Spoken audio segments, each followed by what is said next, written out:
This is the notorious B.I.G. 1995, the Palladium nightclub, New York City. What really I want to talk about is my dedication, my 100% focus, and finding something that I love, my passion point. I fought to be on the stage, to be able to stand next to Little Kim and take all these pictures to create one definitive photo, a photo that was most important of anything that I took. And I really wanted it for future generations to be able to feel the energy that was in that room, and certainly you can feel that right there. I'm a photographer. This is what I do for a living. I chase these moments, these fractions of seconds that will never be the same again. You can't take this picture again because I took it, and he's no longer with us, sadly, rest in peace. The definitive portrait of that person in that moment is what I strive for every single time out. Like when you close your eyes and think of a picture of Jay-Z, I want it to be my picture. So far, so good. 8 album covers for Jay-Z later, not doing too bad. Aaliyah, gorgeous and amazing. And I really spent proper time with her, conversing, having a conversation, connecting to her, which I find is a big part of my work.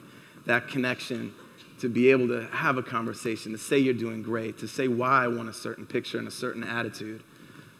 In this moment, we talked about shooting in the Caribbean, and it's a sort of a passion point for me, Caribbean culture, Trinidad, Barbados, Jamaica. And I said, we should do a photo shoot there because I think it would be incredible. And she said, yeah, let's do it. As we're taking these beautiful pictures, all this is happening. I'm continuing to converse with her and really connect. So she believed in my vision at that moment. Even while all the work was happening, there was a human connection that happened. At the end of the day, I have people sign Polaroids, just as a kind of a diary for myself. And she wrote, I can't wait for the Caribbean.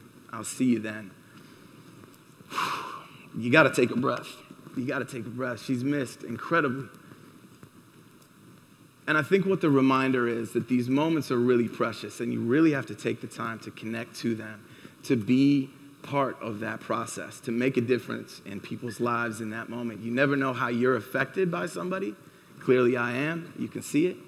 But you never know how you affect that person and how you make that moment a little more important for them. This is my good friend Drake. I had the opportunity to work with him for the Fader magazine. He is a beast and one of my favorites. He's my friend. I shot him for 3 different days, 2 in New York, and he had just signed his record deal. He said, what's most important to me is going home to Toronto to celebrate with my family.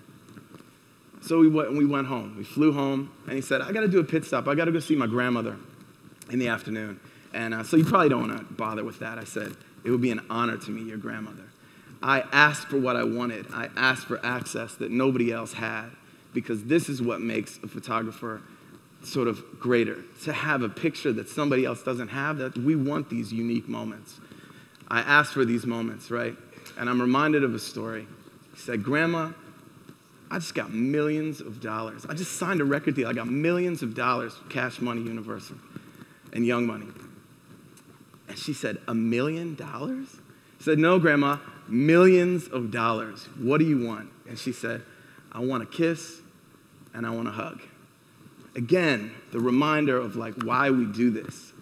It also revealed for me another layer of Drake as a character and how important this guy is, his message. He's not just about the limelight and self-serving. He's connected to these moments as much as I was connected to this moment as a photographer. I know everybody does this every day. They ask DMX to get in a pool of blood. This was my challenge this day. I needed to get him to see my vision. I was very clear what I wanted for Flesh of My Flesh, Blood of My Blood, which was his album cover. I envisioned photographs of him in this pool of blood, just making these things happen, And what was difficult was he didn't see it the same way I saw it, right? He walked in and he had these pants on, brand new pants. Everybody feels fresh when they have brand new pants on, right? He said, I'm not getting in that pool of blood. I said, oh yes, you're gonna get in that pool of blood.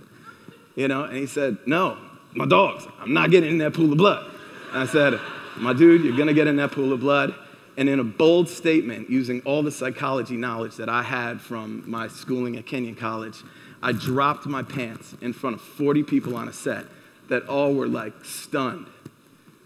DMX laughed. He said, all right, my dude, put your pants back on and I'll get in the blood. One of the most epic photos that we've ever created in this hip hop movement.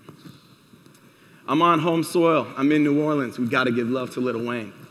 Lil Wayne is an incredible MC, and the biggest point that I want to drive home here is about the opportunity to create somebody's legacy with them, to take pictures, to see them grow.